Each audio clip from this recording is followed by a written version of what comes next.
Hi, my name is Dilipan Janarthanan. I have overall 25 years of experience in computer networking industry, worked at both product and services company.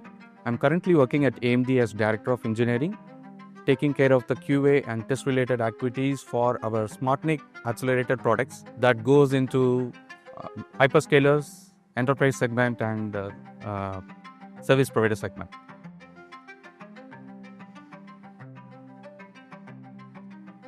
Being in the semiconductor industry myself, I know for sure that how much technology is put into use for all type of transformation we are talking in the industry, particularly the AI.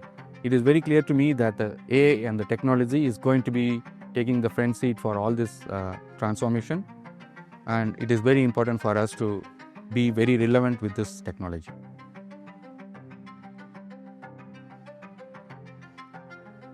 In the past, if you ask somebody what is the skill you have, people will say, I know Python, I know Java. But in today's world, I don't think that's a skill. I think the skill is to how will you use that skill to solve the problem, the most important problem that the company is looking for you to solve.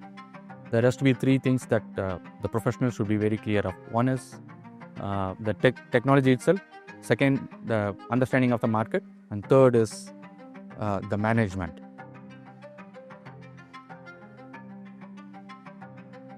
Being the IPL alumni myself, I know their teaching methods very well.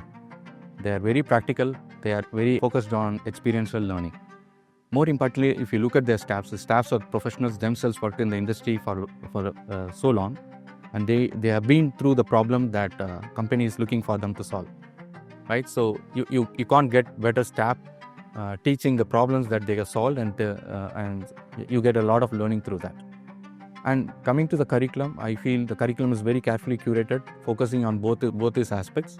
And also a lot of focus has been given to the future technologies such as AI.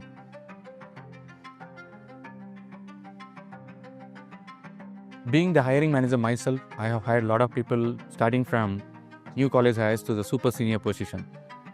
Our hiring methods have transformed a lot. We look for candidates who can solve the problem, who can actually able to understand the product end to end, who has the market view and the business view of the technology that he is working on. I'm sure IPL has the right curriculum. The hiring managers would love to hire candidates like that. I am excited to be part of Techno Business Leadership Council of IPL's MBA in Technology Management program.